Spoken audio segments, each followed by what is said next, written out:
Handam na ba ang tanan John? Amen. Sa pagdawat sa bulong sa pangbuhi ng Diyos. Amen. Mag-isa na natin itong Jesus Reigns last Sunday. Amen. So, sa Jesus Reigns, na ako'y bukang na wala i-expect na nitabo sa Jesus Reigns. So we are in New Hope, we are an independent church, and we don't have any relationship or we don't have any commitment from other churches. So seldom na tayo na time na we have a fellowship with other church, except lang po sa mga churches in New Hope area. Now, that time, I thought na we are all on our own. Pero when the time nabot in Jesus Reigns, the last two message that I gave that week, same week sa Jesus Reigns, it is on the Friday sa atong prayer meeting and on the Sunday morning. So sa Friday, I talk about Abraham. Pagka Sunday, almost continuation lang siya sa ang message sa Friday sa prayer meeting. Pero katong time, dili lang siya about Abraham but also sa iyang asawa nga si Sarai. Kasi nakatake note ito. So, later on, pag ako tapos sa Jesus Reigns, expected ko nga ang ilang production is more about Jesus. More about crucifixion, more about ang pag-sacrifice ni Jesus Christ dito sa cross. So I was thinking nga mo kung may usual na production. Pero na-shock ko, ganito ko, ang ilang production is about Abraham also. O sa iyang anak. Na-shock ko, ito nga, meaning, all this time, all the message that we heard, all the message that God gave us, is connected throughout the world. No? As in Pao, we don't have communication with other churches. But somehow, the message that the Lord gave us is the same message that He gave to other churches. Why? Number one, the Jesus Reigns production that time was focused on Abraham and the promise of God sa iya. And then the music that they use is the same praise and worship ng gikanta na to Sunday morning. Almost everything na gikanta sa worship team sa morning was nakanta siya sa Jesus Reigns. So na-miss ko, kung wala, nagpahinga si Lord ba na ayaw mo kabalaka kay maskin pa ako, dili ko connected sa mga dato mga churches, but I am with you, and all they have, all the things that I provided the big churches is the same thing I provided to you. So salamat sa pambuhi ng Diyos sa iyang mga mensahe na ihatag sa tuwa.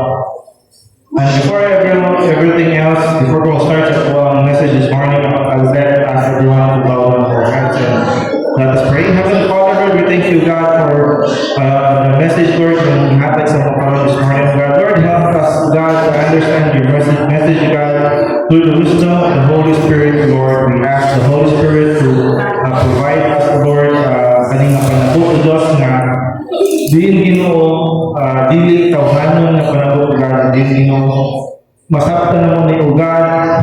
We learn from this, Lord, and we adopt it in our life, God. Salamat Ginoo ang iyong tulong this morning, and I will give you back all honor, glory, and praise. In the mighty name of Jesus we pray.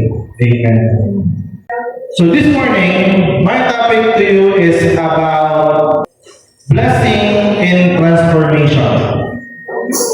So there is blessing di ay when there is transformation na nahitabo sa mga heart. Now, last Sunday, we talked about the story of life ni Abraham.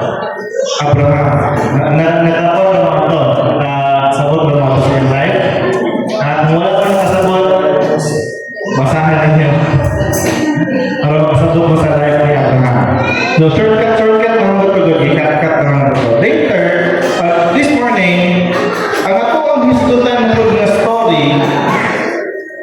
is about the life of Jacob. Kisa kailan ni Jacob? Jacob? Wala? Jacob? Patay mo ito ng City Kapili sa Bible quiz na rin.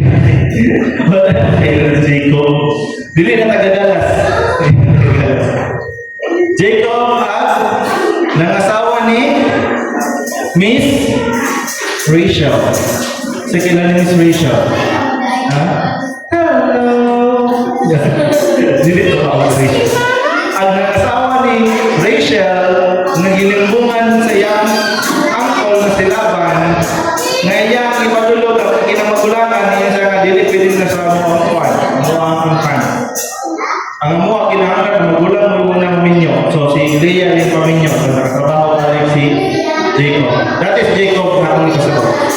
So before that, let us have a little recap sa kinabuhi ni Jacob. So, si Jacob, siya itong famous na trickster na nangilad sa iyang papa aron i-bless siya instead sa iyang igsoon. Sabi mo, ha? Katong naggamit o fur sa animals aron inyo kay medyo makabukan naman ito si isa kapangkan. Dili mo di mo kadugdong atong naghatag nga duha ka mga igsoon na ang usa ka halad gidawat sa Dios ug ang usa ka halad wala gidawat kay kadugdong mo. Ang usa naghalad o animals pinakanindot nga parte sa animals pinakanindot nga buwig niya iyang gihalad sa Ginoo. O si Jacob ang iyang gihalad is ang salin-salin sa iyang mga gulay. No? So ang gidawat ni Lord is ang pinaka-the best na offering. Dili itong salin-salin si Jacob. Ano ba? Gusto niya magbinais ni Lord. Si Jacob is born to be cunning. So cunning, wais, marot. No? From the start, marot-marot lagi siya. Tama. Number one, paghalat palangdaan, gimaruan na niya ang Ginoo. Ang iyang ihatag na sacrifice, instead ang pinaka-the best, pinaka-nindot nga harvest niya, pinaka-first fruit, ang pinaka-nindot nga quality, pero ang iyang i-offer ni Lord ang salin-salin na lang. Second thing na iyang gibuhat ng winais niya, iyang gilimbungan niya papa, iyang itrik niya papa, karon siya mo'y i-bless, instead nga niya ang suon nga si Isa.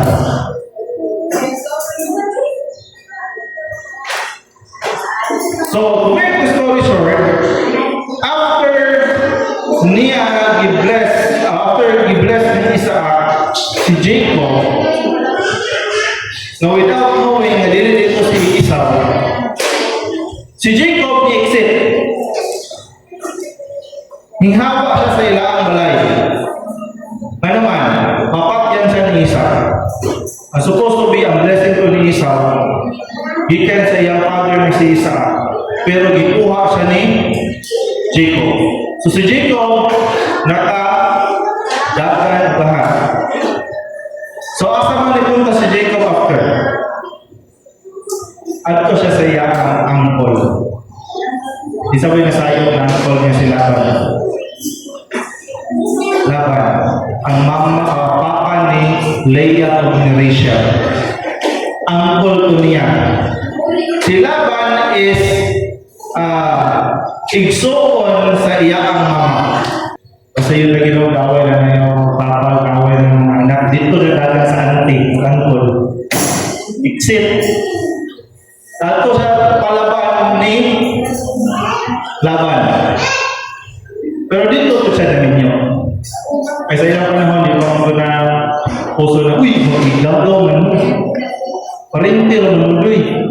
So, ano panahon, wala pa na exist. So there, he met Rachel and worked for how many years?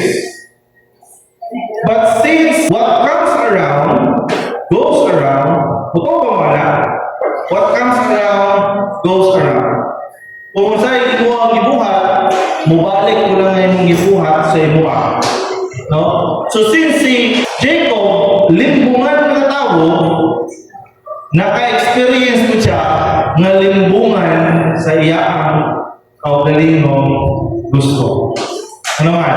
Pag-abot niya nilaban, gitrabuhan niya pila ka years. Sa amo ang tradisyon dito sa amo kinahanglan mo trabaho ka o pila ka years before niya mo mapangasawa akong anak. So si Jacob, na na-inlove kayo ni Miss Rachel, naningkamot sa kayo trabaho pila ka years aron maiya si Rachel.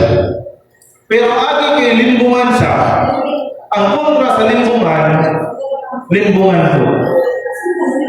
So iya gilimbungan siya sa iyang uncle na nagpapingon siya na kung after pila ka years may mukha na si Rachel pero actually dili diyan si Leah iyang una gipa asawa.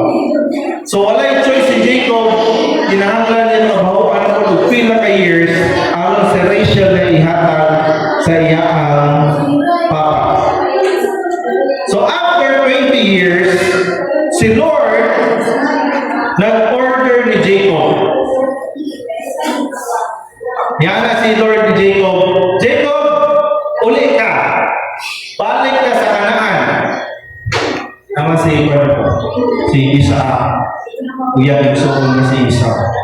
Genesis chapter 35 verse 1. Then God said to Jacob, get ready to move to Bethel and settle there. Build an altar there to the God who appeared to you when you fled from your brother Esau. Isabalik ka dito sa Bethel. Ato ka, pag ready na diha, ato ka, move or bubalhin ka o puy anan dito sa Bethel o dito na ka mo settle. Dito na ka mupuyo. So asa magkapit ng Bethel diya? Na order supposed to be in Canaan. So Bethel in verse 6, eventually Jacob and his household arrived at Asa, Luz, also called as Bethel. Pero kaning Bethel, usawa na siya sa syudad sa Canaan. So in short, kung bukang na to o tagapagadihan ka, niyon si Lord mo, balhin ka o dipolog. Pero niyon si Lord, kung dili particularly si dipolog. Ang niyon ni Lord, balhin ka, dito ka mapuyo sa galas. So ang ibutan niya, sa Bethel, ang niyon ni Lord. Pero Bethel is part of Canaan. In short, magkabarangay na lang tayo si Esau o si Jacob. Pero before, nahitabo ng naaiso, Jacob wrestled with God. Si Jacob wrestling sa Diyos. Sibutuan niyo yan. Nakik-wrestling daw si Jacob ni Job. Buto mo, nakik-wrestling si Jacob ni Job. Ni God. Ato ang siyang basahan later. Then ato siyang sabto. Ano story. So, before si Jacob nakik-wrestling ni Lord, si Jacob was supposed to be watos balik sa Canaan. Pero nagandam naman siya o trick. Nagwinais na po si Esau, si Jacob. Nasayon siya, kay kubalik siya Canaan, basin po kawayo siya ni Jacob. So, ang ibuhat ni Jacob, naglibong na ako. Si Jacob, iguuli sa Canaan, mahadlok siya, naawayo siya ni Esau. Karon ang Jacob na wais, na naipagka-pilyo ko, kay dato naman sa dato kay, pero daghan ka siyang hayop, nagkita siya mga hayop ng mga nindot, o iyaang gitunga into herds. In short, duha ka grupo nga hayop. O ang duha ka sabuon o servant niya, iyang ipang-instructionan. Ngayon siya ka, ikato ni mo dito sa Canaan, ikaw yung una to. Igabot ni mo dito, imakita ni mo ang igsoon kasi Esau, ina siya, nga kaning mga animals, gift ni sa imo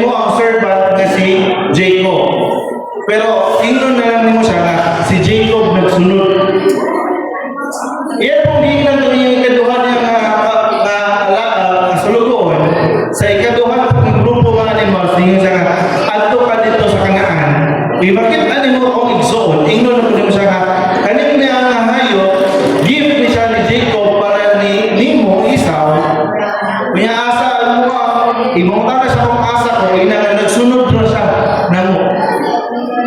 Ang iya ko na una, para dili na maglagot si Esau niya, iya ang sinirandaan ng gift. No? Wais dili si Jacob. Nagbinarunong yun siya. Ano man? Aron dili masuko si Esau na iyang pinungan sa unang panahon. Iya ang hagdan o duha kanindot ng mga regalo ng mga hayop.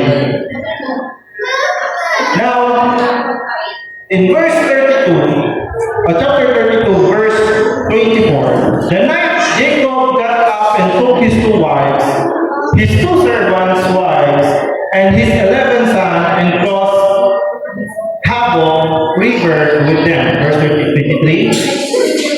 After taking them to the other side, he sent over all his possessions. This left Jacob all alone in the camp. So in short, yung yung pamilya sa tabok sa river. Siya na lang may nabilin sa camp nila. And a man, please take notice. And a man came and wrestled with him. At ang laro na, it is a man, lalaki. Nakik-wrestling ni Jacob taman sa muabot o kadlawon. Gikan gabi tamang kadlawon sila o wrestling. Pero si Jacob, verse 25, when the man saw that he would not win with the match, he touched Jacob's hip and wrenched it out of its socket. Wala na present ang picture. Na ako yung picture pag yata sa aling. Kabantay mo ang inyo ang hips. Ay, nursing. Wala ako ang nursing student. Kanang na ay inyo ang legs. Di ba na naiburad bukog na ako? Nagkabit na siya sa socket. Dili na sa itong hips na pet. Maunay gitangtang ni Lord, iyang i-dislocate. So, before tumabot ang mga part, dili na part. When the man saw that he would not win with the match, actually, kaya mo ito. Pero dili niya makaya dalpon ang pagkagalit o gulo ni Jacob. Ano naman?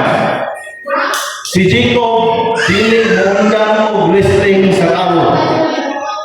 Maskin pa o abta na sa kadlawon, dili yun mubuhi si Jacob. So, ang ibuhat sa iyang ka-wrestleman, iya ang touch ang iya ang hips. O suddenly, ang iya ang bukog sa iya ang legs, padulong sa iyang hips na dislocate. In short, natangtang yun kung iya ang pinakabuo niya sa sakit sa iya ang hips. So, then nahitabo ni Jacob. Ha? Mawala ang iya ang lower niya na part nga strength. Pero malihok ni kamagdili. Malihok. So, samtang nag-struggle siya sa iya ang injury, wala gyapon ni undang si Jacob o hawit atong tao nga iyang karisling. 26. Then the man said, "Let go of me, for the dawn is breaking." Ay siya nga, buwiin ako kay magbuntag na. In short, after niya nga na dislocate ang iya ang buko sa iya ang hawa, wala sa ni undang o buhi sa iya ang karisling. Then after that, ningon ang lalaki, buhiin ako, kay hapit na magbuntag. But Jacob said, "I will not let you go unless you bless me." Why?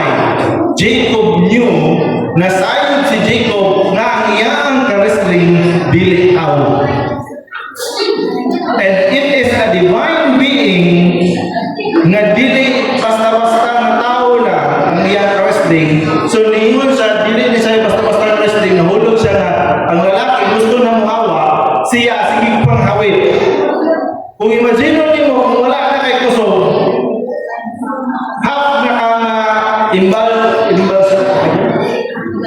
Yung baldado. Half na kabaldado. Ang imuha naman yung pwede hawiran is tail. So si Jacob, nang hawit yung kayo sa iya ang ka-wrestling, pero gusto na muhawa ang iyang ka-wrestling. Isang buhiin ako kaya hapit na magbuntag. Niingon si Jacob, dili di ka buhian, kung dili kunimo i-bless. Right, hindi si Jacob. Aside sa waki siya, right pa yun siya. Ano man, na-figure out niya ang iya ang ka-wrestling, dili tao. Verse 26 pa. Then the man said, let me go, for the dawn is breaking. But Jacob said, I will not let you go unless you bless me. So when Jacob knew na ang iyang ka-wrestling is dili tao, and it is a divine being, and he is going to Canaan para tagbuon ng iyang igsoon nga si Esau, na possibility nga atong iyang gift ng ipadala dili to work. Ang isa kalagot ni Esau sa iya. So niyo sa nakulang na siya, mao na lang yun mo chance. Ano man, kung na divine being nga akong ka-wrestling sa mga tubang, dili na ko siya buyan unless the time na iya akong i-bless. Ano nagato na ako sa Kanaan, hapsay ang tanan. So nung ikawag din si Jacob, Esau ang tao na nag-wrestling sa iya. While he struggled sa iyang injury, he still continued to hold on to that man and never let him go. But until that time, he was injured and still showed the willingness to continue to fight and not letting him go. The man, which is God, decided to bless him. Imagine nyo isos, gikan gabi tamang kadlawon sa nag-wrestling, ang reaction lang sa Diyos kang Jacob, buhi ko, let me go. Kay hapit na magbuntag. Pero si Jacob niyo sa dili ka buhian kung dili ko nimo i-bless. Pero katong time na nag-away pa sa langguha, nag-wrestling pa, wala din siya i-bless the Lord. Pero when the time that he is struggling na sa iyang injury, when the time na hanana ka sa iya, nana siya sa iyang pinaka-weakest point, that's the time when niingon si Lord, I will bless you. Pero this is what happened. Verse 27. What is your name? The man asked. He replied, Jacob. Nisugot na ang lalaki na i-bless siya. Pero napatala ang lalaki first. Kinsa mo ang ngalan. Ngayon siya, ako si Jacob. In verse 28, kung sa ibuhat ni Lord, your name will no longer be Jacob. Dili na ka si Jacob. Starting from. The man told him, from now on, you will be called Israel. Because, sa ingon sa man, because you have fought with God and man and have won. Basically, wala din siya kagawad ng Lord. Pero ang iyang persistence nga mo cling ni Lord, nga mo hawag ni Lord, na mas ito si Lord gusto na mahawag ako dali ka, willing ako, Jacob, dili ko Lord. Maski sa iyang pinaka-weakest point, ni-hold yun siya ni Lord. So, he basically won not the fight, but because napakita niya ang iyang persistence, diya sa paghawid ni Lord. Igsoon, daghan mga Kristohanon nga ingani. Every time that we want something from the Lord, we fight with the Lord. Kung nakatay gusto nga mahitabo sa atong kinabuhi, saya ato nga pag-awayan ni Lord. Lord, bahala o kinsa yung ihatag na ko, Lord, basta siya lang. Lord, bahala bisag kung sa mga first, Lord, basta nursing. O yung mas kinapagpinyo sa Lord, hindi lagi ka para nursing, para lagi ka sa para ka sa engineering. Lord, blue numbers nursing na lang, please. The more we keep fighting with the Lord, will be the same reaction ni Lord, ni Jacob, when he is fighting the Lord with his own strength. Sometimes hindi pamusod si Jacob pagkakaaway ni Lord. Ang reaction ni Lord, let go of me. Buhiin mo, Jacob. Pero when the time na nag-struggle na siya, and he still keep holding on the Lord, dili na siya nahulog na pakikaway. Na naman, nahulog na siya na paghangyo. Yung una-una mo, pilitin naman si Jacob at kumakain. Naman, imagine mo na dislocate yung dua ka. Tayo ni mo, natangkal ng bukog ni mo sa iyong hips. Okay, bitaw, imagine mo lang na to. Kung wala, like kusog ang imo ang lower part, nahulog na lang na nagkamang na lang si Jacob. And when the time na nagkamang si Jacob, dili na siya wrestling ang naitabo. Nahulog na siya nga panghangyo. Ano man, naana siya sa tiilan sa iya ang ka-wrestling. Kung niingon sa dili yung tikabuhian, di ka kalakaw dali. Dire na yun ta. Kung dili ko ni mo i-bless. Ang pinaka-permiro na away nila is kusgan pa siya. With his own strength, gusto niya pinlihon ang lalaki para i-bless siya. Pero ang reaction ni Lord, dili ni ka-bless. Buhi ito. But that time, nahulog na siya, kadili na siya pakikaway. Pero instead, paghangyo. Pero agad yapon ang iyang persistence, iyang perseverance na muhawit yapon sa Ginoo. Tumingon siya ng Lord, dili na di ko Lord. Katuuna siguro no, ako ang imagination ni Hamot ang Diyos sa inyong pag-imagine ninyo. Akong imagination sa first part sa ilang away, ikang gabi itamang kaglawon, isip pa si Jacob.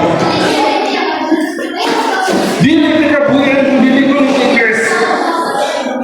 Ano man, napasay kusog.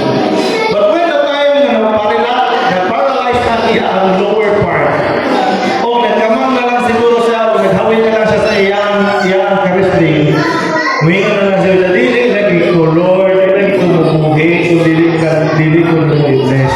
Na-difference. Na-difference ang time na napasay kusog, o na-difference ang time na wala na siya kusog. And when the time na wala na siya kusog, namatanas ang Diyos sa iya, kinsa imo ang sa ako si Jacob. Sugod karon dili nakatawag Jacob. Ano naman? Katong Jacob na tao nga kinailahan, number 1, maro. Number 2, mangingilan. Kaya ka mga binuang itong tayo na batas kataman sa nilapukan, ng asawa na lang ka. Hantod karon nga mo isuko ka na ko pauli sa kanaan, na kay ginuhunan ng milaro. Sugod karon, before ka mo to kanaan, imo ang ngalan dili na si Jacob. Verse 29. Please tell me your name, Jacob said. Why do you want to know my name? The man replied. Then he blessed Jacob there. In short, wala naghatag og name ang iyang ka-wrestling. And wala po naghatag yang i-end niya ang ilang conversation with a blessing. In short, before ni Hawa ang man, yang i-bless si Jacob, pero in one condition. There should be a transformation from being Jacob Nawais to be Israel, the persistent one, the one with perseverance, the one who clings to the Lord until the end. And kinahanglan na ay transformation niyang life being Jacob to Israel before the blessing will begin. If you have your Bible with you, ato siyang basahon sa continuation ng part. Genesis chapter 32 sa kinalasan ng part. Verse 30, Jacob named the place Peniel. Nga naman, ang Peniel means face of God. Because this time, for he said, I have seen the face of God. Face to face. Yet, my life has been spared. Now I question ninyo. The Bible said, wala pa'y nakakita ni Lord. Tama? Because of His glorious light. If makakita ka sa iyang nawong malagmit, mamatay ka, maskin si Abraham naka-experience na. Siya ako na lang ipalabay ang tamot naman. Kung nahakan na ako sa nawong, mamatay ka. Pero si Jacob, naka-face to face niya. Wala na yan nakuha ang point. Si Lord God, dili siya pwede makita, dili ka mamatay. Pero si Jacob, naka-face to face niya. And if lantawan na to ang Bible na ginuon niya, ang minuon niya is a man. And who is the God in the form of man? Jesus. For only those who see God in the eyes, in the body of Jesus, are those people na wala na matay. Why? Tanan nakakita ni Jesus, pero tanan wala na matay. But tanan na nakakita ni Jesus, ingon si Jesus, if you saw me, you saw my Father.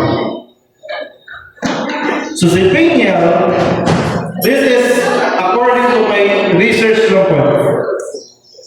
There are arguments in this scripture na nakaaway daw ni Jacob is an angel. Napaningon na nakaaway ni Jacob is God Himself. But I knew na if si God niya nakaaway, patay na siya. But the reason why siya namatay and he was spared because the one who wrestled with him is our Lord God, Jesus Christ. He is the only form of human in this world. Dili po pwede Holy Spirit yung kaaway. Holy Spirit na Magkikaaway ang Holy Spirit ng Spirit na po. Pero physical na siya. Wrestling man yung lang na itabo.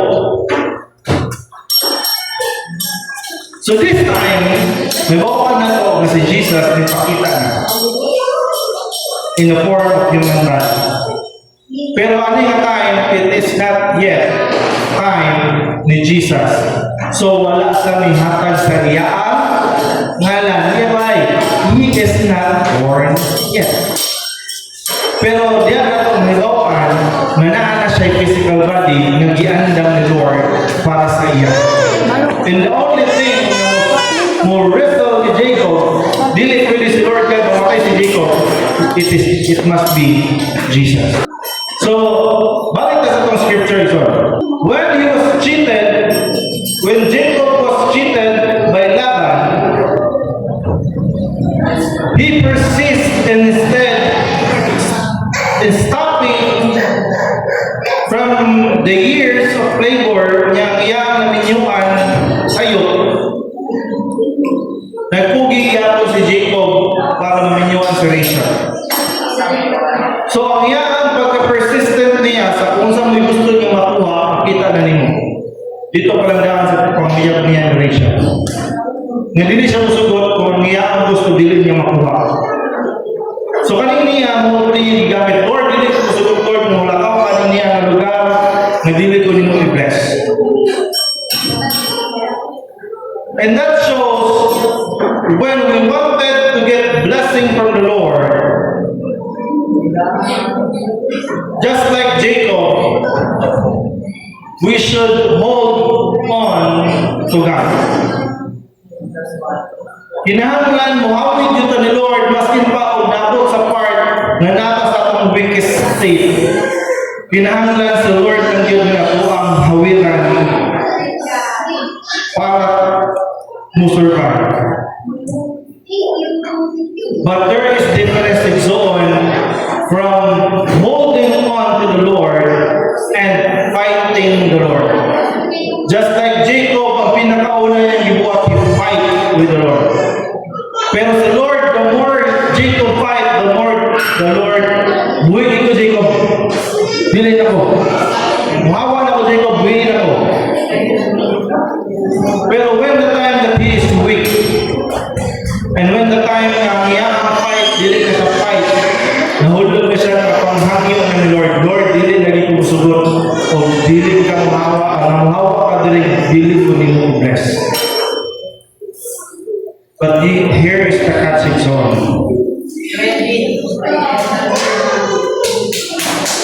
When you hold on to the Lord, when you struggle in your own trials zone,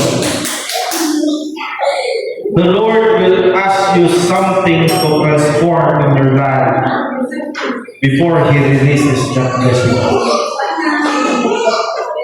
The Lord will need something for you to prove to Him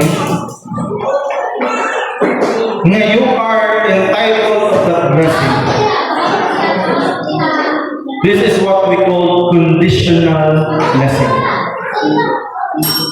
Same ni Jacob, i-bless ni ka Jacob, but from starting this moment on, dili na ka si Jacob. You are now Israel. Why? It is because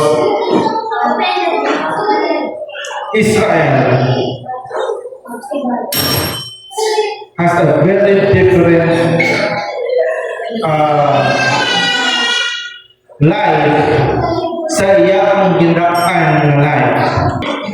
The Lord makes him forget this previous life as Jacob, a life that is full of trickery, cheating, cunning life. And the Lord transformed the life of Jacob, going from the name Jacob to name Israel, a life of faith, perseverance, and his perseverance, maskin pa niya po sa iyang struggling stage, he never let go of the Lord. And now, Israel as a person who relies on God. He knew that when he get back sa Canaan, there is no assurance na mapasaylo siya ng isa. But that blessing is something na makaprove ni Esau that he was changed. Brothers and sisters, we all have a time of Jacob in our life. Let this be a lesson for us that no matter what happened, we should not let go of the presence of God, even how hard it will get. Wapot man ang lisod na part sa ako ang pagservisyo ng Lord, pero kinahanglan dili na let go ang presensya sa Diyos. One thing is for sure, after sa ako ang time sa pag-struggle miracle, after i-dislocate ni Lord ang iyang hips ni Jacob, gi-bless siya ni Lord. 1 Peter chapter 5 verse 10. And after you have suffered a little while, the God of all grace, who has called you to His eternal glory in Christ, will Himself restore, confirm, strengthen, and establish you.